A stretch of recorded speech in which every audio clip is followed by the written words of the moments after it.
Hey everybody, and welcome back. Today I've got a little interesting one for us here.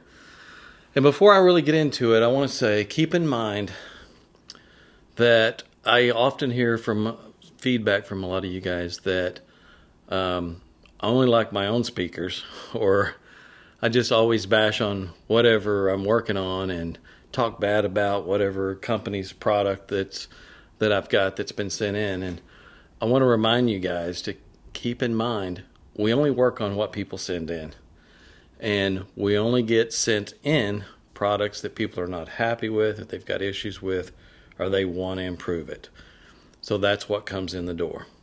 Sometimes they are fairly high-end speakers. Sometimes they are budget level speakers. In fact, most of the time it's products that are below $2,000 or so that people own, and they just want a fun project that they can do that will improve the sound quality of their system. They just want to do a fun upgrade, usually low cost, and you see me doing a lot of videos on those things. This time it's a little higher end speaker that's come in, and this one is the Eagleston Works Fontaine. Eagleston Works is a company that's been around for quite a while, known for doing really nice cabinet work, and this is a beautiful piano black that is, I want to say, 1.5 inch thick MDF lead. So 2 layers of MDF, and then there's a sheet of granite on each side. So this thing is really heavy, and there are no cabinet resonances on this thing. However, it's not without its problems. Let's just start by pulling up the on-axis frequency response of this thing. Yes, that's what it really looks like. There's a huge hole there, and I know you're probably thinking, there must be something wrong with that one. Danny's got one that's just not functioning properly. Well, I've seen measurements that John Atkinson took at Stereophile on some of these models, and they measured just like this. I mean, my measurement almost exactly measures the same as the upper section of this speaker that he's measured before. So I'm very confident that this is exactly how it measures. Now, the reason it measures like it does is on this tweeter, which is an Esotar Dynaudio tweeter. This thing just has a single cap and a couple of resistors on it. So first order filter.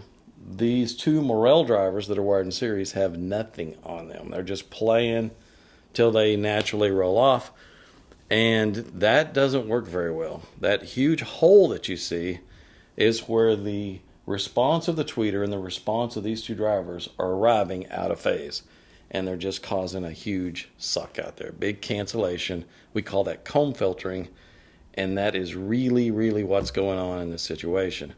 Another problem is the acoustic centers are here to here, so they're pretty far apart. So as you move up and down, you're changing the time arrival of one versus the other quite a bit, and they're overlapping on top of each other, and it's rough. In fact, let's look at the individual driver responses. The blue and the green lines are the 2 woofers shot independently, and the purple line is the tweeter shot independently, and that's with no filter on anything. As you can see, the frequency response of those woofers are really rough, and there's a huge peak right there around 700 hertz that has a bunch of stored energy there. In fact, let's look at the spectral decay, and you'll see from that peak, you'll see it continue to reach out there over quite a ways.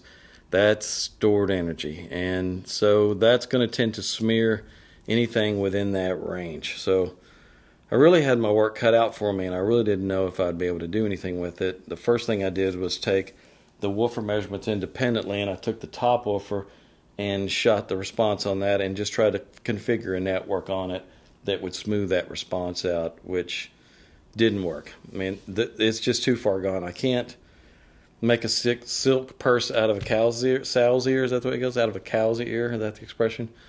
And that's exactly the situation here. There's no fixing this response, and there's reasons for this response. The way they've loaded this thing, they've got sharp edges that these things are recessed into, and on the back side of the woofer through hole there's no radius on the backside either. So there's diffraction going on that may be causing some of that. And no matter what I put on it, there was no fixing it, because following that big peak was a great big dip. And you can kind of see it in the measurement there at 1 kHz.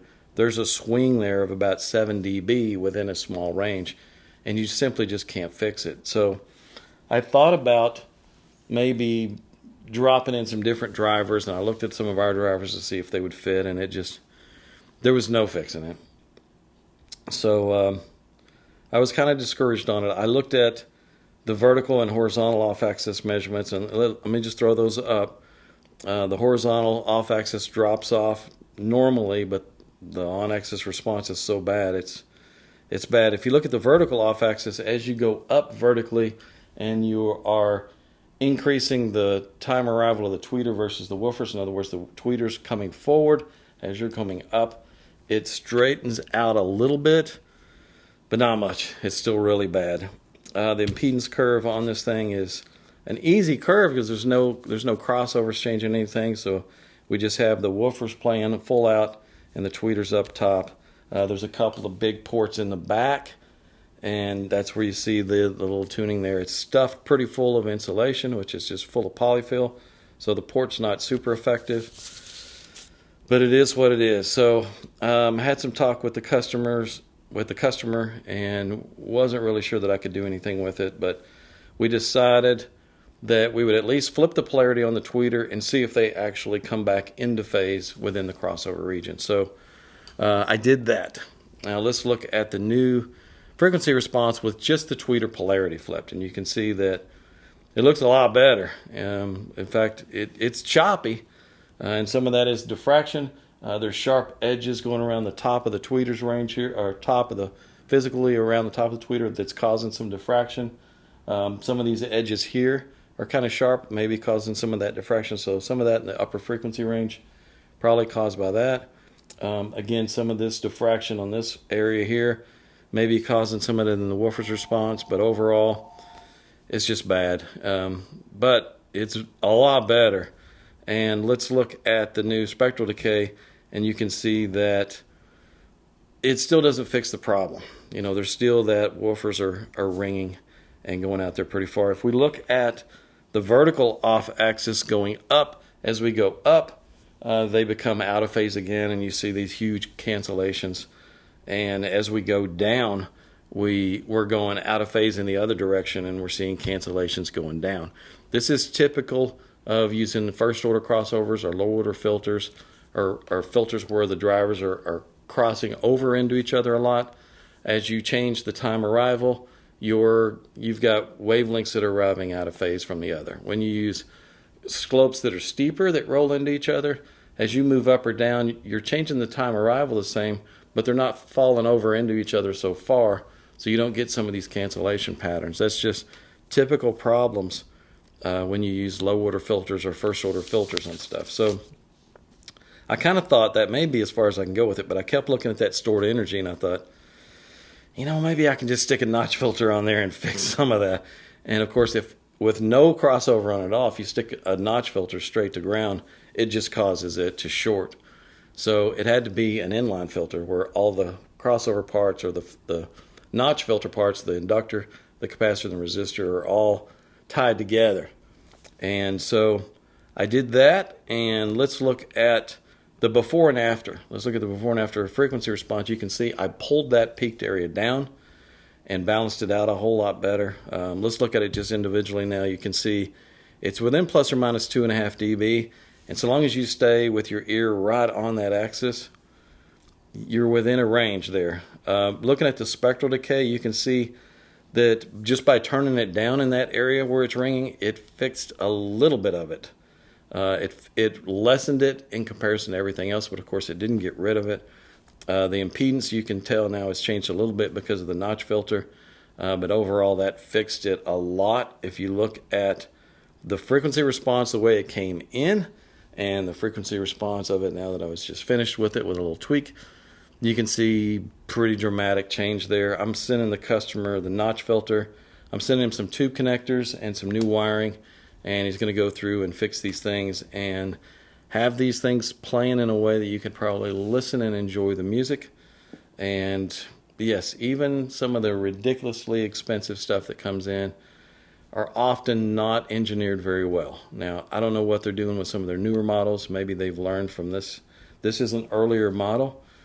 Maybe it's better now. I'm not a fan of these Morel drivers. They're a big voice coil driver, and especially when you've got them in series, there's a lot of inductance there. And I think they were just kind of relying on that to roll the top end off, just relying on the inductive reactance. I'm a more of a fan of low inductance and using the crossover to pull that stuff off. I think it sounds a lot better.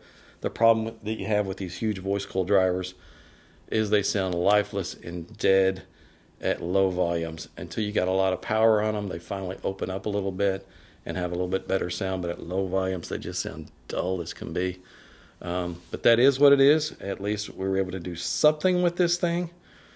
And guys, if you have something out there, even if it is a fairly expensive speaker, all you gotta do is bring it in or ship it to us. We'll take some measurements and see what it's doing, and then you can decide, do you want us to do something with it or not? That service is free. We don't charge you for anything. Now, if it's like this and it weighs 80 pounds, so this thing probably weighs 70 or 80 pounds, we may charge you something for the handling, just boxing and unboxing and to get it back to you, but the measurement service is free.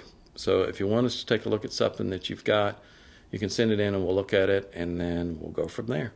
That's it for this one, and I hope you guys enjoyed it, and we'll see you guys in the next one.